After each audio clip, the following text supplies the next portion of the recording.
An interesting backstory. I think it's important that everybody knows about the Wizard of Oz. A professional with decades of experience in her field. I'm a psychotherapist who works pretty much exclusively with law enforcement officers, as well as other first responders. Strong opinions and a definite point of view. What people see on the streets, this job, is not normal. Brutally honest and funny. When I get a call in the middle of the night and they've been drinking beer, they're normally crying over a relationship. When they're drinking Jack, they get on the phone and they start off with, "Hey, babe." She identifies problems, probes, pokes, and makes you think. So if something happens to your family, which is truly your biggest fear, and you haven't thought about every single potential of what could go wrong, then you feel like you failed. She has her own special style. You're either part of the problem or part of the solution. Pick a side. Welcome to StephTherapy911 with Stephanie Samuels. Hello and welcome to StephTherapy911 with Stephanie Samuels. As promised, I have got Rob Nixon. Rob and I go back, amazingly enough. We were trying to figure this out about 27 years, and I was a lot younger. He clearly wasn't younger. Rob just sprung out at this stage, but no, he was the new kid on the block, and there's a whole lot going on in my life with trying to get some legislation and understanding unions and what this thing called the PBA was, and just ended up in what has been a professional relationship with mutual respect. And as I grew and things changed in my life, Rob and I continued to intersect through our years. And recently, I belong to an organization, small organization actually, which is the New Jersey Society for Clinical Social Work, where we look at issues dealing with social workers. And sure enough, as life would have it, our lives would intersect again. There is legislation that's out there dealing with confidentiality. And obviously, for those that are watching this, you know that I deal with pretty much only law enforcement. So I knew if it was legislation that was important to me, I knew that, in all likelihood that it would be important to the police unions as well. So getting in touch with Rob was important, but even more so, talking to him about becoming this thing called a lobbyist for our small little 200 and some odd person group, whereas Rob is the lobbyist for the largest police union in the state of New Jersey, the Police Benevolent Association, PBA. So I'm honored. I told Rob that I wasn't going to do the formal introduction. I wanted him to talk about kind of his background and how he got started and how he got interested in this. And then we're going to go from there. We're going to cover a lot of ground. There's a lot of anxiety about qualified immunity for those that is both federally and statewide. For those of you that are watching here in New Jersey, some of the laws that are now in effect having to do with our marijuana laws that are changing. But Rob, I can tell you, is at Capitol Hill. So anyway, Rob, welcome. Thank you for coming on.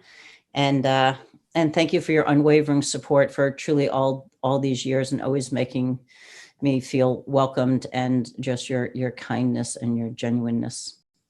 Well, thank you, Steph. That means a lot to me. And as you said, we have known each other a long time. And way back when, we did some rather important legislative work that I think has had some long-lasting meaning and in helping law enforcement officers in a moment of crisis. And what I've done and what I've been able to do on behalf of New Jersey's law enforcement officers, I do with great passion. And I like to think that when I'm speaking on behalf of the state PBA, really I'm speaking on behalf of every police officer, law enforcement officer who will never meet me, who might not even be in the PBA. But I feel that when I go into the State House, I go there with an army of blue behind me. And I think that based on the success that we've been able to have over the years in fighting for issues that law enforcement officers care about, I like to think that that's come through, that it isn't just, well, Rob Nixon's here. It's Rob Nixon's here with his invisible army of law enforcement officers, and let me tell you something. It certainly opens doors and gets us stuff accomplished, knowing that we're all united behind the same cause. Absolutely. So, did you grow up in Jersey?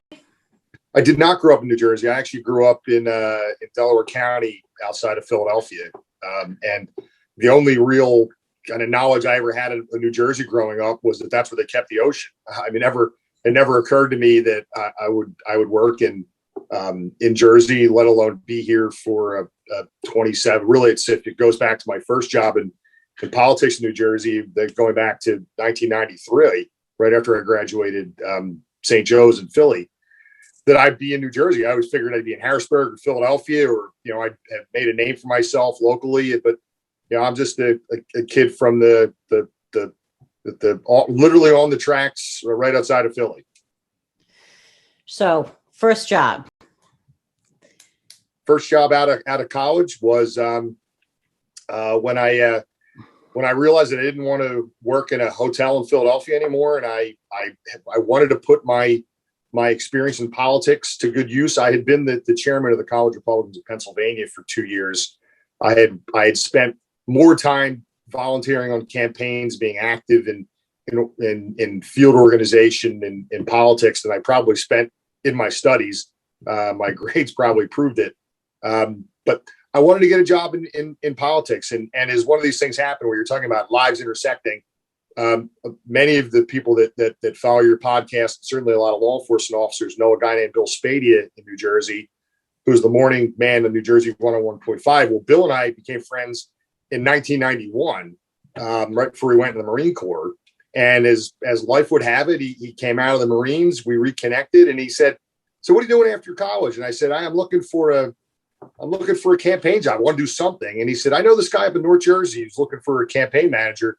Why don't you go interview?" And he helped me arrange the interview with a long since deceased state senator named John Scott, who used to represent right outside the Meadowlands. And that was the closest I had ever been north of New Jersey. I mean, I think we went to New York once in grade school on a field trip, and that was it. Like, North Jersey was the foreign land to me. And I literally went up on a Thursday. I interviewed, and he said, "Great, you're hired. You start Monday."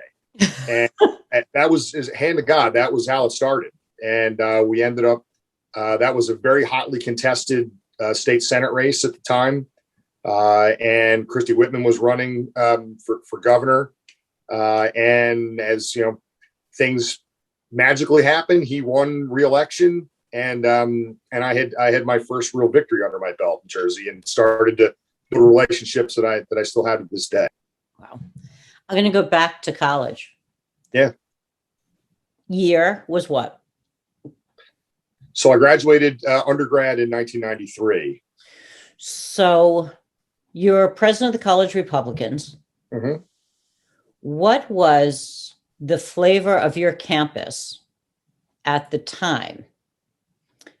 And what was it like to be the president of what today is a very difficult presidential piece for a lot of our conservatives on college campuses throughout the country?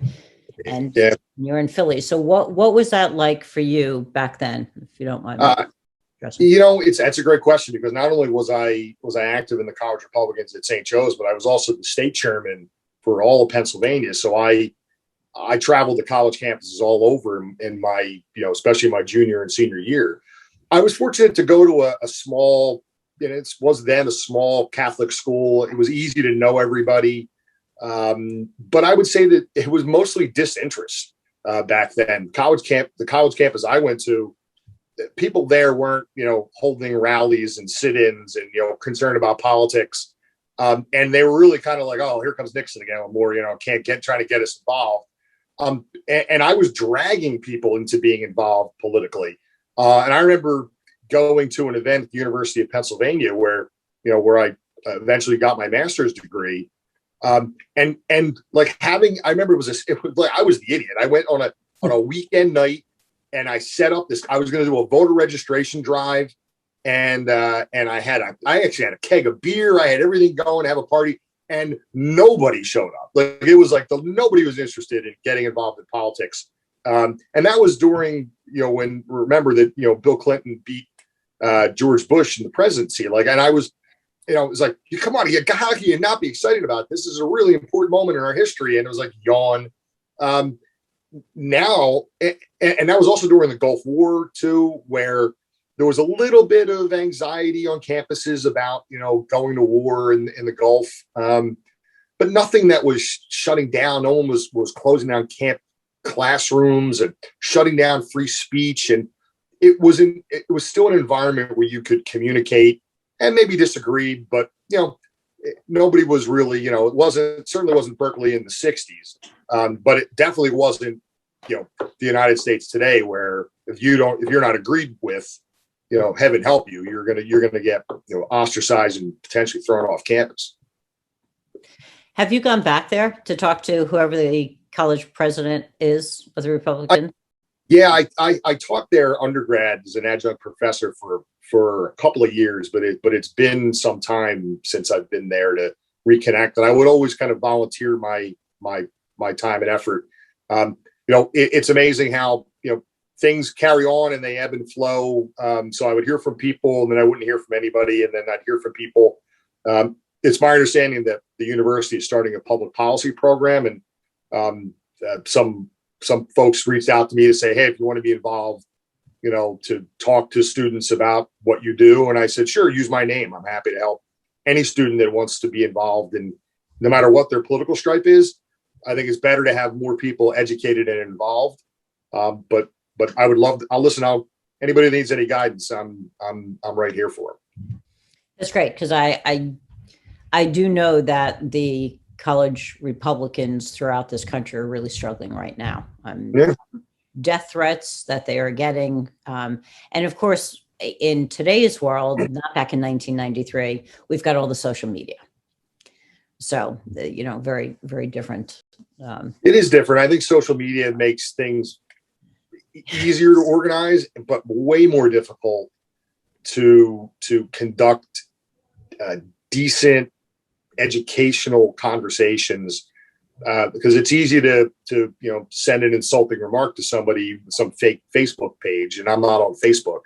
But it's a hard environment to experience that in social media. So you end up working for the senator. Right. Then what? Right. So, yep. So then the campaign is over and I'm out of work. And I ended up perfect. So if you do your job right, you're done.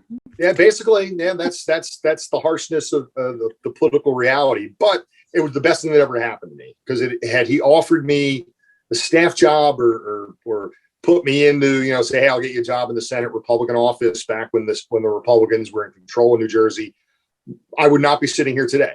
No question. Not hiring me was the best thing that ever happened to me, and I think that's a lesson. I certainly, my older son's about to graduate college, in a couple of weeks, and he's frustrated about finding a job, and to be able to relate my story.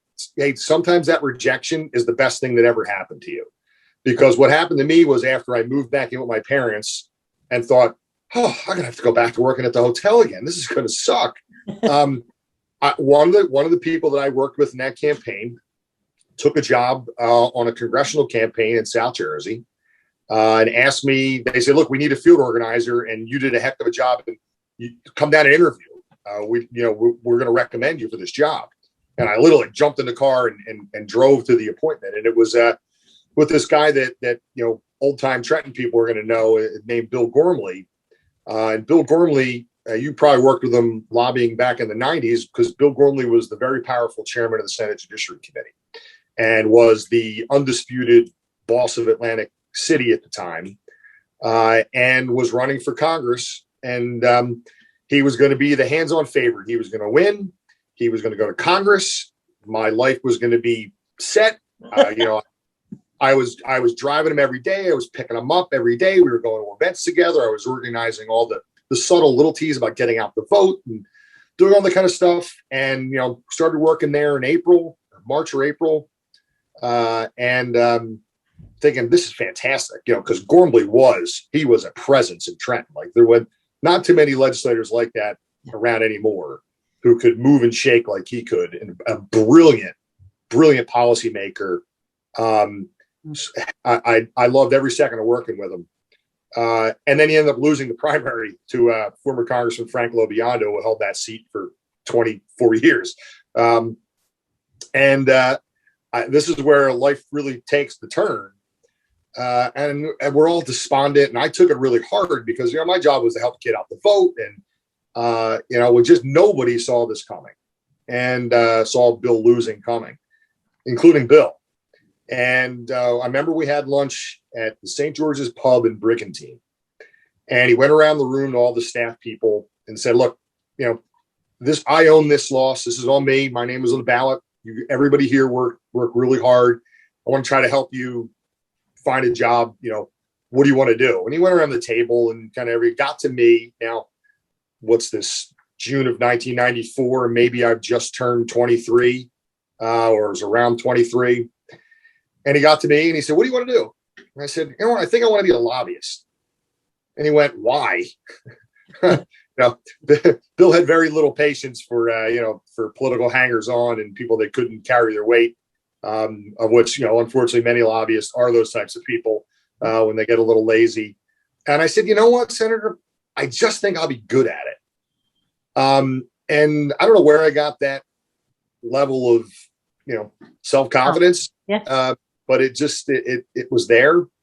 And he said, well, you're kind of young, but let me see what I can do. And about 2 weeks later, I get a job interview with this firm I never heard of called Princeton Public Affairs Group. And we arranged an interview, and it was the most hectic interview I've ever had. I actually was interviewing with Brad Brewster, who you know and admire very much. Yep. And my meeting was supposed to be at noon. I got there at 11:30. Brad showed up at 3:30.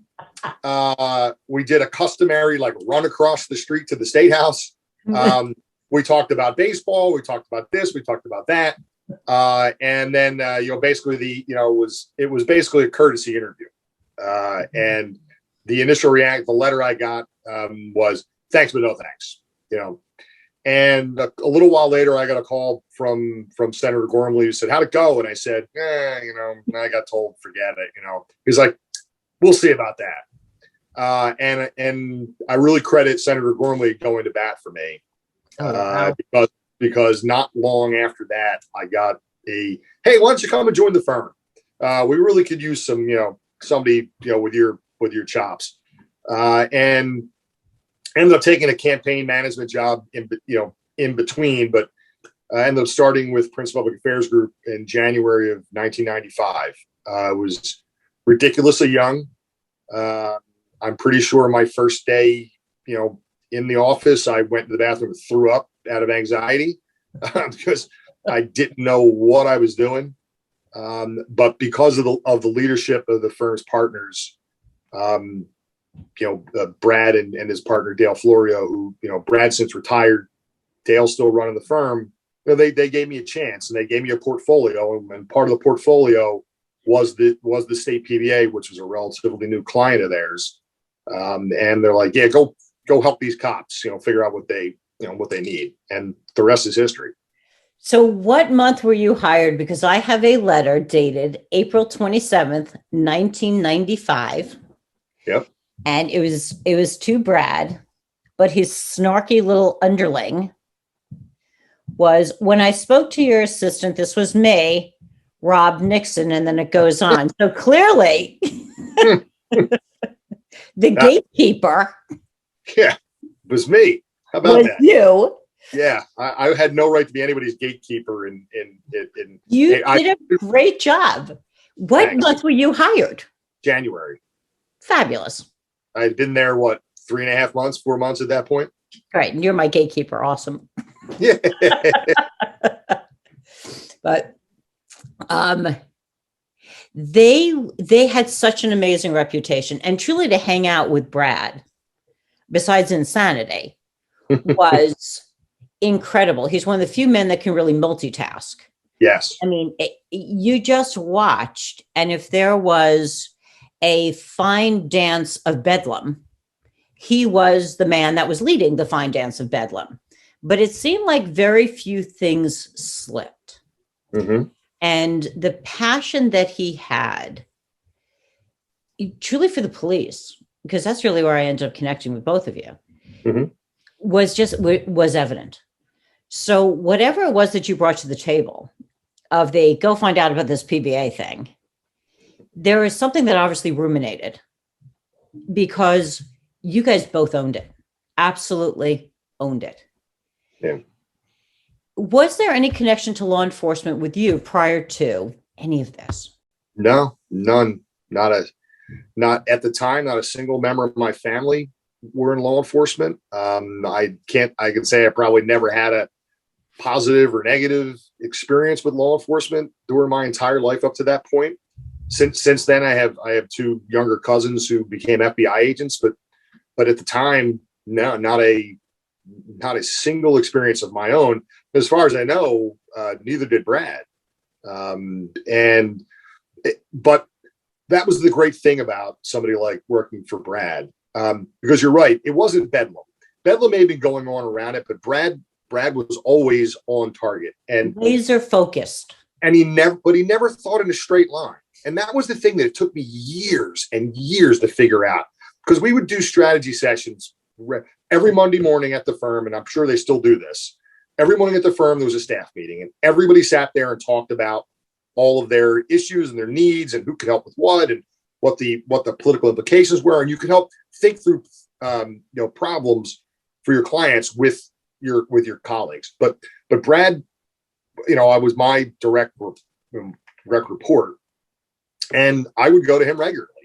And I would draft up some strategy, and he'd look at it, and he would see things that I'd never conceived. And he was always pushing me to just stop thinking about what's right in front of you. Stop thinking about what's obvious. Think about this three-dimensional chess game that's going on, because that's what's really happening.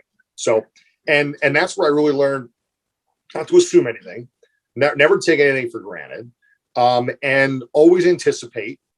If the answer is not, well, number one, to listen carefully, and to listen to what people are saying, and to listen to what they're not saying, which is a valuable lesson for anybody that's lobbying government. I'll tell you, you want to hear what you want to hear. You want to hear yes when yes isn't there. And most politicians don't like to say no. So they're going to find very subtle ways to not tell you yes and not tell you no.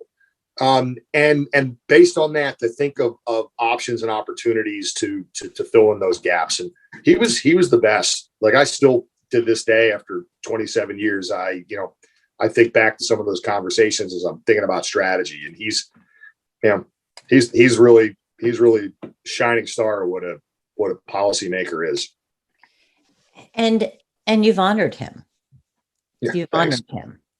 Because watching you and listening to you, if you watch your eyes, you see that chessboard.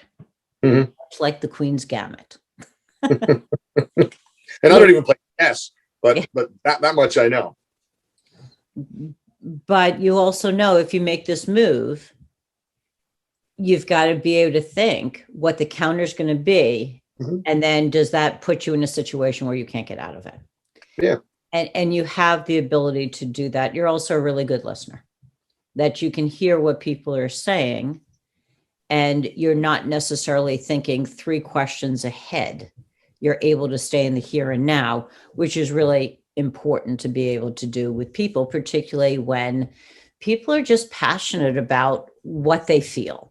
When it comes to legislation, there should be legislation to keep dogs on leashes. There should be legislation not to shoot people. There should be legislation. I mean, whatever it is, Mm-hmm.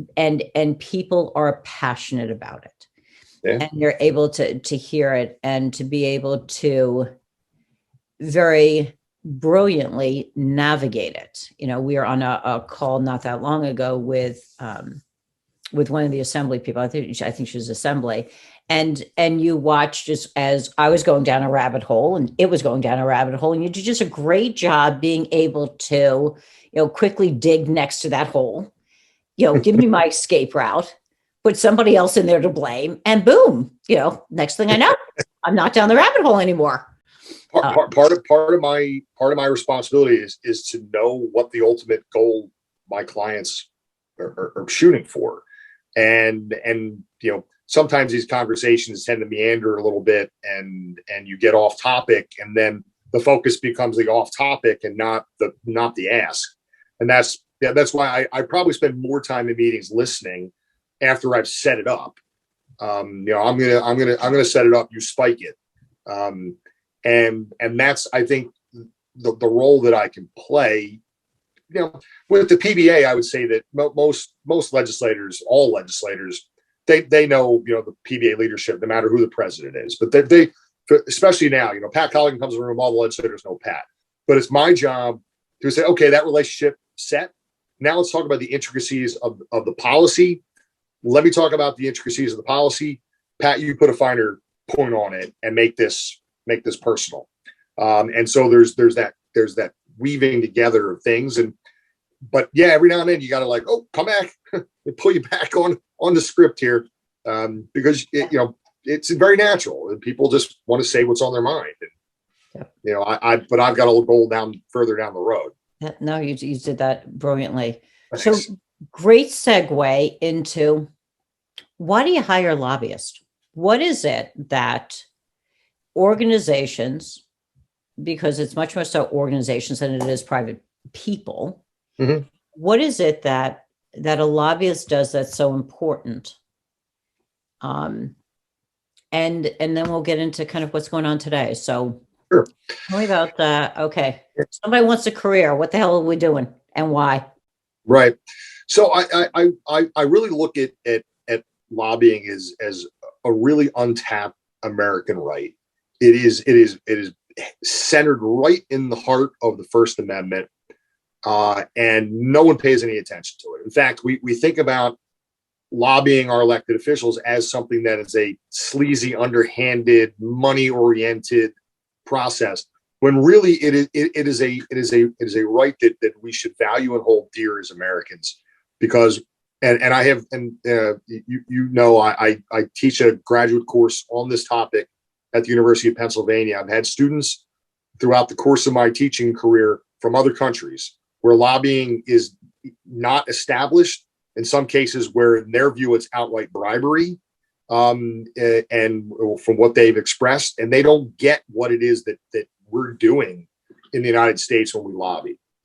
So we should do more of it. People should do more of it. They should feel comfortable talking to their elected officials and speaking out and staying on top of it.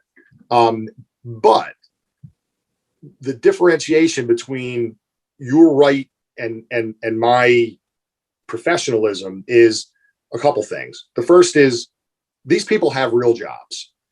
They may have a passion, but they have something else keeping them busy. So, and that goes for corporations and associations. You have clients that you have to see. You need to focus on their mental health, not be worried about what bill got referred to what committee, what bills got introduced, whether the staff person changed or their email address has changed. Those types of things are not what you should be worrying about every day. The PBA have a massive organization that they have to run, and the president of the PBA is sitting around going, well, let me see what bills got referred to the Law and Public Safety Committee today. Let me check the meeting notice to make sure none of our bills are on there. So there's a lot going on behind the scenes that the average person or businesses or unions or corporations or associations don't know where to find the information. They don't see where the information is, and they don't know who to talk to about it. Yep. My role in this is I see it as two main points. The first is I have the relationships, and that's the key word, is the relationships. I have the relationships to understand where in the process to look, what questions to ask, and who to ask for information. And then once I gather that information, I can then take it back to my clients, and I can take my clients' information and send it to them. I'm in many ways a middleman or a translator, so everyone is speaking the same language. The second major part is, and why a lobbyist is so valuable to have, is that I know process, and I understand the intricacies of how government works, how bills become a law. But how a bill becomes a law isn't as simple as the cartoon that was out there when we were kids. It is and I encourage everybody that hasn't seen the cartoon for I'm Just a Bill and I'm Only a Bill to watch it, just because it makes your soul feel good. But that isn't anywhere near the entire story. I understand how all those things fit together and how the rules work and how to use the rules to my client's advantage. So I got introduced, which you probably don't know. So the reason why I ended up with any of this legislative shit was I was getting my master's in social work. I had already got my master's in clinical psych. New Jersey was not licensing in that. So I had a choice between doing a PhD and another master's. And the issue was PhD would take me probably 3 to 5 years, and I was going to starve to death during those 3 to 5 years. Or I was going to figure out how to go back to school and knock this off. I figured Freud had been dead for more than 8 years since I had left school, so I should be able to knock this master's off and do okay. Mm-hmm. So I will share with you that probably one of the funnier things was that one of my professors had asked me to stay after class. And she said to me, I just want you to know you're going to make a horrendous social worker. So I said to her, I just want you to know that is the nicest thing anybody has ever said to me. And so anyway, that would be the worst grade that I got in that master's program.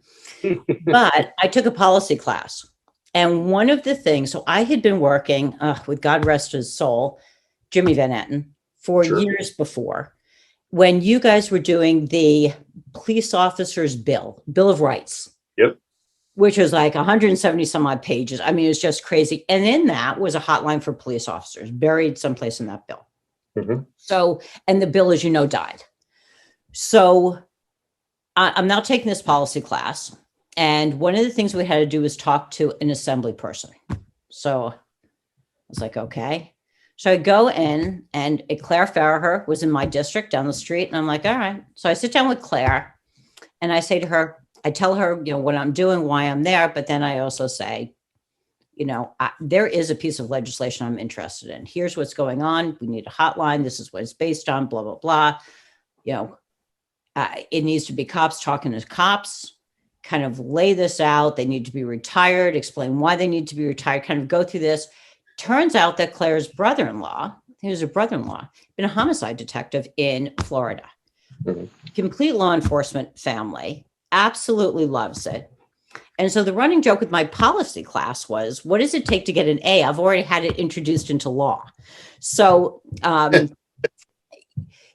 so I got to learn about not only kind of what it's about, how to write it, and then the importance of being a lobbyist, the importance of getting people, and really what that was like for 2 years of a grassroots effort to be able to do this and to get interest, and then dirty politics, like what gets done behind scenes, who knows what. And that's where I was, incredibly naive, but really blessed, because much like you, should I have not gone through everything that I did, I wouldn't have put together what's now an international hotline for law enforcement, which, exponentially now saves lives. Mm-hmm. So just like your experience with the senator, if he hadn't fired you, and that's kind of the gift. But watching Brad, watching you, watching these connections that you make, watching what happens behind the scenes, it's really eye-opening. And it's not necessarily dirty, and I think that people think it's a lot scummier than it actually is. But, are backdoor deals made? Yes.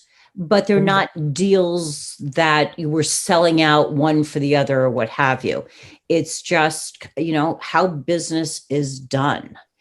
What gave you kind of the gumption, because I think it's gumption, to be able to do this? And you're right, you're a kid, mm-hmm. and yet you had the ear of really the Assembly and the Senate. And today, I mean, I ran into you a few years back after I had testified on the confidentiality bill when we were in Trenton. And it was like, we're both still at this game. Yeah. And the amount of respect that you have earned, because it wasn't given, that's earned, that when Rob Nixon now shows up, when Rob Nixon makes a phone call to somebody in the Assembly or the Senate, that you get a phone call back. How's that done? Time. I'll be honest with you, Steph, it took a lot of time, because I remember being very despondent in my first couple of years, but also recognizing that I was young. And it was a different, New Jersey politics were different then. There were a lot of people that were still in the legislature when in my former bosses and partners, when Brad was in the legislature, when Dale was lobbying for Philip Morris directly, they knew them intimately. They didn't know me. A couple people knew me. A lot of this younger staff people that I had met during the 93 and 94 campaign season knew me, which is really where ultimately my success took off. But I remember some depressing nights going home and thinking I'd go to talk to a legislator about a complicated issue, and they say, have Brad call. Like now I took that necessarily as a, wow, they're not respecting me. When there was probably some other ask that they didn't want to ask me, but they wanted to ask Brad because it didn't involve the issue. But because I just see there's a lot of different, I just understood relationships better now than I did then. So it took a lot of time and a lot of saying, I'll do it. Give me that. I want to work on that. Yeah, I'll go take care of that. Yes, I know the staff are on that. Let me go do that. And then year after year after year of just preparation and participation. And then, by the time all these younger people that I had worked with in campaigns had come to, had grown into their own and were now bosses or legislators, you'll laugh. I got involved in the softball league in Trenton, which Brad had created back in the 80s. And I formed a softball team for lobbyists and got to know people and played in a bunch of different teams. And by the way, I am 10 plus years now the commissioner of the Golden Dome Softball League. That the first commissioner was my old boss Brad in the 80s, and I've got it now. There's only been 4 commissioners since the 1980s to show you the longevity of that league. But some of those people that I worked with became legislators. They became chiefs of staff to governors. They became policymakers and senior staff people. And it gets to the while they don't want to talk to the old guys. They want to talk to me because I'm a contemporary. Yeah. And then I crested that hill. And then it was, okay, well, now we know we just got to go talk to Rob. Rob, and my former partners back when I was with him would say, yeah, go deal with it. I don't have any idea who the hell you're talking about. We don't. So it took a lot of time and patience, but I also was passionate about what I was doing. I loved every second of what I was doing. I think that's key. I mean, and I think that shows, and I think that does give us longevity. And you and I have kids the same age. Mm-hmm. My daughter's graduating from college, my younger one. And it's really sitting back as, she's also trying to navigate a world and figure out what am I going to do? And, and my thing is, and they've watched this my entire career, I love what I do. I wake up every day. I look at my schedule. I am so excited to be able to see the men and women that I see. And they've watched this their entire lives. And so as they navigate into, their own lives and their own careers, my thing is don't ever go after the money. I never took this job to make $1 million. I took it because every part of my body knew this was what I was supposed to be doing. And I said, figure out what you love to do, and then you'll figure out how to make money at it. Yeah. And that way you don't go to work. And I think they've seen a really happy mom that has a career, not just goes to a job. Yeah. And my husband's different. He is extremely bright, does not love his job. It's a job. My husband will do very well retired. I will not. And it shows on you how much you truly, when you watch you talk about it, just your eyes light up and you can hear it in your voice. And I love that after so many years. It's been a long career doing it, but I also want to just go back in life a little bit. And look, I grew up very, lower middle class, blue collar. My dad, worked two jobs to make sure that my brother and I could go to Catholic school and go to a good high school, and you could just see that he was killing himself working hard so that my brother and I didn't have to work two jobs. Oh. So I've always kind of had that, look, I recognize what hard work is. And I happen to have found a place where I work extremely hard at what I do, but it doesn't feel like work to me. This is like the greatest thing I ever, and my father, when he was alive, would say, I don't have any idea what he does, but he's always doing something. So I guess it's good. And I really, really love doing this. And it also helps that I'm in a position where I don't, people ask me all the time, will you ever, when you're a lobbyist, you have to take everybody, any clients you don't want to work with? Yeah, look, you could take all comers. I'm in a position in my career where I decide what I want to do. And I would never do anything, represent anybody, no matter how much money you put in front of me, that would in any way be a black stain on law enforcement or conflict in any way with law enforcement. My entire career, I've been known, and I'll let you move on with this, but I remember testifying. I represent the recreational boating industry. This is going back, I don't remember how many years ago, testifying on a bill, and I could see that one senator's face is puzzled. He's like, looking at me like, and I'm looking at him because I like to read faces and see reactions when I'm testifying. Bill's out of committee, hearing's over. At the end, he's like, you know what? It took me your entire testimony to figure out what the hell the PBA would care about boats for. He thought I was testifying for the PBA on a boating issue. And he's like, I just thought you were there for the PBA. You're always there for the PBA. Mm-hmm. So I guess it's just, I got a brand and I'm proud of it. Yeah, no, I agree. Looking back on your career so far, what do you consider to be your greatest accomplishment? Well, overall, I think that as you look back at my entire career, yeah. I developed a reputation as being somebody that knew the legislative process, and the number of bills that I've had pass the legislature and sign into law that I have personally, on behalf of a client, not one of these conglomerate type of things that everybody participated in, but I've had dozens of bills signed into law going back to the Whitman administration. So that to me is just looking at the volume of things. Lots of lobbyists work. They don't get that many bills over the course of their career done like that. And I'm very proud of that. But when I look back at law enforcement specifically, to be able to, number one, you're working on cop to cop back then. I take zero credit for cop to cop, except giving you the support you needed to back it up. And, Mike Madonna, was all about it when he was the PBA president. But that's been a wonderful thing to have helped with. But to have done the parity bill in the late 90s that provided a not only the original 20 and out benefit, but that provided a widow's pension for officers that just die on duty. That they have a heart attack at their desk and die. These survivors weren't getting pensions prior to 2000. To have participated in that. To have fought for labor rights, and to ensure that people that don't like certain cops because they're involved in the union or they just don't like them can abuse the internal affairs process. To have been able to refine those laws to ensure that there's structure and fairness in that process. Unrelated to cop stuff, I wrote the law that cut the tax on boats.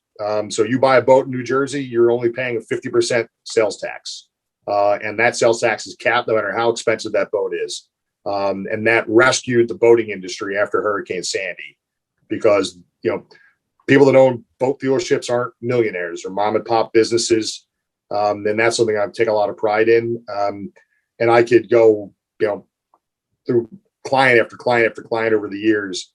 And in many cases, Stephanie, it's the bills that that we were able to prevent from happening, or provide amendments to, that, that have made a difference and nobody ever saw. Because if you see some of the things, there are 8,000, I'm not making that up. There were over 8,000, probably 9,000 bills in the Senate and the Assembly right now. Picture that. 9,000. Isn't New Jersey the number one state that introduces legislation in the country? I've never tracked it, but I wouldn't be shocked.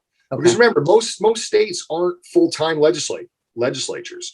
They, except for, parts of the East Coast and some of the more urban states or populated states, most legislatures meet for a brief period of time, pass a budget, and they go home. We do this 24/7, 365. So we have more opportunities to introduce bills, and there's a lot of duds in there. Let me tell you. For you, greatest disappointment? Wow, probably Chapter 78 in the Christie administration, that revised, pension rights and health benefit costs for public employees, particularly police officers who bore the brunt of that, I believe. I did so much work talking about pensions and I just forgot my biggest triumph in law enforcement. I'll get back to that in a second. The idea that you could tell a police officer, I'm never going to touch your benefits, you've earned them, that's your right, and then within 6 months say, yeah, I changed my mind, I'm gonna cut benefits for everybody moving forward, and you're going to pay more, and that certainly wasn't deserved, but I did everything humanly possible in my power. I just worked myself to exhaustion fighting that, trying to reason with legislators who I knew agreed with us, but just couldn't break away and vote with us. That's a stunning loss, and that really is disappointing for every police officer hired after 2011 to receive lesser benefits and have to work longer than an officer who was hired 5-6 years before them to do the same job, face the same risks. To get different benefits is abhorrent to me, and it's unfair. Which I'll go backwards. I can't believe that I spaced on this. But my biggest triumph is just happened recently, which was splitting off the police and fire board of trustees from under the state's mismanagement. Yes. I worked on that and I've got a file over my bookcase I should bring out that's probably about that thick here, of research. And I traveled the country meeting with actuaries and had conversations with pension trustees around the country and did research and was able to put a package together. And literally that law that exists right now, I wrote sitting at this desk almost line for line, and to be able to have gotten that done and know that long after I'm gone, the police and fire retirement system is going to be fiscally healthy and removed from political interference by some future governor I'll know I've left something behind for every police officer out there that's, to know that their work should be rewarded with a healthy pension when they leave. The other thing that you did, which is the fallout, is the pension board that currently sits there. Mm-hmm. It's got a sense of ownership. Yes. That we didn't see before. And the pensions where, I have listened to plenty of them, and as you know, I'm probably one of the heaviest hitters on retiring officers. But what they consider to be the bullshit pensions, they're gone. Mm-hmm. They're gone. I tell my guys are looking at PTSD pensions. Like, let me tell you, there's no give me anymore. I don't care if you have a goddamn bullet hole in you. You don't. There's no give me. So yeah. We worked, I actually put language in there that made it a priority for the board to look at disability pensions. Not that we want people that rightfully deserve a pension, whether it's for injury mentally or physically, deserve to be treated fairly. But there's got to be a standard and rules that that you come in, you can clearly define. So yeah, we put it in there. But you're right. These folks have ownership over the system. They were never fiduciaries before. They had no ownership over what they were doing. They were functionaries receive letter, stamp letter, send letter out. Now they own it, both professionally and morally own this. So it's in their best interest to get it right for everybody. Yeah, I had some years ago, I'd been contacted by the Attorney General's office to meet with, they had put together, I guess, a committee of looking at the pension, the system. They were trying to figure out on the 66, on the, kind of all of it. And so when I met with them, it's really kind of interesting. Number one, they're like double dippers and triple dippers. So I did rib them about that as they're trying to control the system. But what people don't understand is that under the weeds has to do with Social Security. So when an officer gets Social Security, it is reduced because they have an enhanced pension. That's not my dog in the hunt. There's been issues that I've listened to other people lecturing throughout the country. The reason why they don't want officers paying into Social Security is the concerns and that they will do away with the pensions and then rely on Social Security. Mm-hmm. But when you're me and you get a front row seat to what goes wrong in a career, sometimes the only thing that has saved my officers from poverty is Social Security disability. Mm-hmm. Because, these guys, I was just talking to one of my guys today. He was involved in a significant critical incident. He was making $38,000 a year, no medical upon retirement. Mm-hmm. So, and hadn't paid into Social Security and was able to continue working, but did not know. At that point in time, think about it, 66 2/3 of $38,000, no quarters into Social Security, and you have to pay your own medical. I have now condemned him. And that's what people don't look at. So I've always said, if there's a way of departments figuring out that Social Security system so that you have your 10 quarters in, then you don't pay in for X amount of years, but then you have to repay in again so that you never end up losing it. Mm-hmm. That to me is so important. So when I was interviewed, that became an issue, and it's the part that they hadn't thought about. Issues of, they can go on and they can make us, no wage earnings for police and fire. And I said, the system's not broken. There's room for improvement in the system. And again, I think this took care of it. But, NYPD did a pretty good job. NYPD does the 75% on their accidental. But they say until you hit 20 years, you can't make more than one grade above what you retired. Mm-hmm. And then after 20, because you would be retired, you can make as much as you want. There's ways of looking at things. And New Jersey, I found, which is fascinating, because after working now nationally with all the states and seeing what's there in place, we really operate very much in a bubble. And really the importance, when I listen to guys bitch, I want to get up and I want to smack them, because I've got states that are working at will for $12 an hour that don't have to go through the police academy for a year, and there's nothing for them. They are an hourly employee, and don't have the psychological pensions. Yeah, if this is a place where you want to be a police officer, absolutely. Not only are New Jersey officers the best trained, but they're probably by and large in totality the best compensated. Part of, look, we tell people all the time that we really don't pay attention to I call them the cops and robbers types of legislation. Very rarely do we get involved in that. We're here for pension and payday, and officer safety, and our the union's primary goal are those two issues. But to your point, there are always another way to look at it. COLA is a good example, and what happened in the Chapter 78 in removing COLA for retired officers, you could, I'm going to say this just generally speaking, just, devil's advocate. You just retired as a captain in Bergen County at $180,000. You're 65%. You're doing pretty good for a couple of years. But what do you do with the guy that retired in 1980 with a $12,000 pension whose COLA is worth more?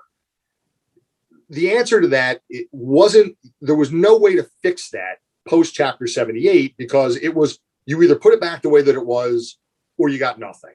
Now what we did with the pension bill is to say, let's respect those two environments. Let's create a way to say, look, we need to take care of those in need first. Maybe, and this I know the pension board is looking at, whether they're going to get to their actuarially or not, I don't know. It will take some time, I guess. But we've given them flexibility is the answer, to say, let's prioritize that older officer with whose COLA is bigger than their pension. Set aside the recently retired guy 3 years after, who's, who might have retired at 52, got another job, pension, new job included. They're making more than they were making before. Let's find a way to prioritize this. And that's part of what we have to, what I think legislatively and lobbyists help to do is to stop seeing that straight line we talked about. Let's see what, number one, is in our best interest today and our best interest long term, so that we get everybody under the umbrella, but that we don't do it in a way that you spite yourself. And I can tell you horror stories of watching lobbyists, certainly none but I worked with, but watching lobbyists, they're always going for, hey, we'll give you half of that. No, I want 100%. We'll give you half that. 100%. Okay, then you get nothing. And now you're left with nothing rather than working towards the middle and then building from. So there's a lot to consider when you're doing what I do, about what's presented to you in the moment that may be impossible tomorrow. I know one of my guys' expressions was, pigs get fat, hogs get slaughtered. Yeah. Yeah, I've used that. Yeah. So as all eyes are on legislation, the George Floyd bill that is federal, which I believe law enforcement will do okay at the end with that one. Where are we at here in our state with this thing called qualified immunity? Okay. So those are that is a very, very sensitive topic, and I'll split it up federally and state. You mentioned the George Floyd, the Justice and Policing Act that passed the U.S. House a couple of weeks ago, went over to the Senate. Went over the Senate, I reached out to Senator Booker's office. His staff was really immediately responsive to the call. We actually may be putting together some further calls with the senator and the PBA in the future to continue those conversations. Because, we don't believe in saying, well, you support this bill, so we're never going to talk to you. That's just stupid. Why would you, why would you cut people out, especially people that in outside of that vacuum that you have good working relationships with. But the reality is, in the United States Senate right now, there's not support for that House bill. And part of the problem that other U.S. senators, particularly Senator Scott from South Carolina, who's the lone Black Republican senator, has told the Democrats, I have a bill that cops have worked on. No cop was asked to work on that Justice and Policing Act. The Democrats in the House, Nancy Pelosi, didn't want cops involved with that, ignored requests from moderate Democrats that I'm aware of to try to find a way to, but that was a political vote, less than a vote of anything that's ever going to become law. And now you have hopefully more reasonable people in the Senate saying, like I said, you can have a bill that talks about policing reform without playing around with qualified immunity, right, or you can have nothing. So which do you want? Politically, I think the Democrats in Washington say, give us nothing. We'll beat this up politically every day, and Sunday. But that's not good policy making. I think you're right in one sense, Stephanie, that police will do okay because most of the stuff in that Justice and Policing Act, absent qualified immunity, has no relation to New Jersey. New Jersey cops are already well trained on all these things. The Attorney General has ruled on all of use of force and training, and all those things are routine matters for New Jersey police officers. What I had looked at and what's already in place, it did not seem like there was anything that we were going to be adjusting, quite honestly. It may be a problem in another state, but the training component won't be a problem in New Jersey because our officers are already trained for the most part. qualified immunity, if the people listening don't know what it is a legal principle established by the courts, not by the legislature. Right. And in short, it says that as a government representative, which police officers are, you're an arm of the government, that if you do not knowingly violate the law or someone's rights, you personally can't be held civilly responsible. They can't sue you civilly. They can sue you, but the government's paying your settlement. And the argument on the other side of that issue is, well, if you knew that your house was on the line, you're not going to push the envelope and get sued, and because I'm going to be able to take you all the way to the cleaners, because the level of proof in a criminal trial is higher than in a civil trial. So you may get found innocent criminally, but civilly you may be found liable, and therefore you're paying up. And what are you losing? Your pension, your house, your insurance policies, your wife's car, the kids' tuition fund, gone. So it is a dangerous proposal.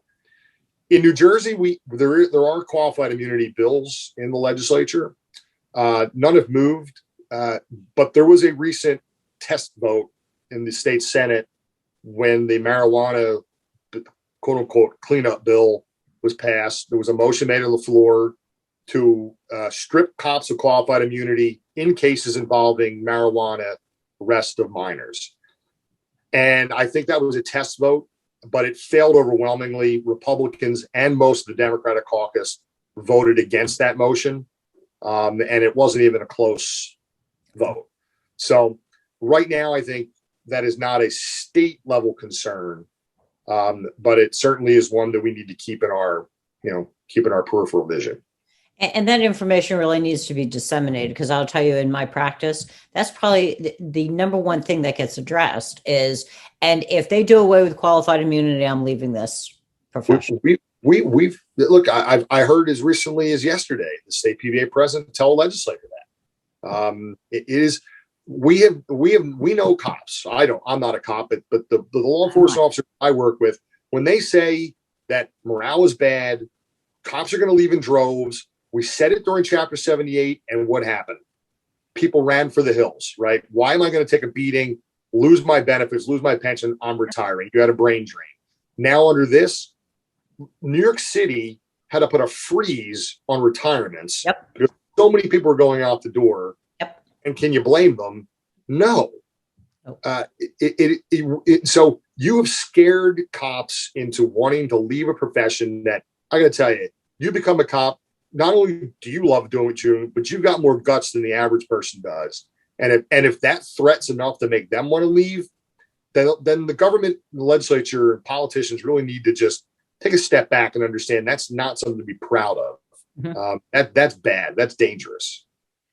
Yeah. So at the end of the day, 45 years from now, when you go to close your eyes for the last time, what do you want to be remembered for? That I was a good person, that I was somebody that you could rely on, and that, hopefully when that time comes, the church is packed with a lot of people, that I was able to, reach out to and touch. Believe me, and I have a very good sense of this, that no one's going to know that I was the one that wrote the pension board law 5 years from now, let alone 45 years from now. They're not going to know that their benefits came because I was the one that wrote the bill. But knowing that there's going to be people there that thought, wow, what a good guy. Sorry he's gone. That I think will be my legacy, and hopefully my kids will done something good with themselves to be able to say, hey, but just like that. Oh, beautiful. Is there anything that I haven't asked you that you wanted to share today? Well, if this were a 6-hour podcast, I could talk about lobbying until the tape runs out. But no, I think that we've done a pretty good job of covering what it is we do. I would encourage law enforcement officers who are listening to stay in tune with what your unions are doing, particularly the PBA. If you're not getting responses, if you're in another organization, you're not getting a sense of reaction to what's going on, reach out to us. Let us know what's going on. You're not alone. And politics can be a dark, scary place, but we've got it covered. And you've got a lot of people sitting up here that care very deeply about making sure your life's better. Thank you. Thank you for your time. Thank you for what you do. Thank you for your vigilance and your love for it. You make a difference every day, and lovely to still be able to call you friend 27 years later. To know that should any organization need somebody, that you're the man that can do the right thing. And that's an incredible thing to be able to say. So I thank you. I thank you for who you are. So thank you all for joining me on StephTherapy911 with Stephanie Samuels. I look forward to seeing you guys next week on Facebook Live. Have a good week, everybody. Stay safe, stay healthy.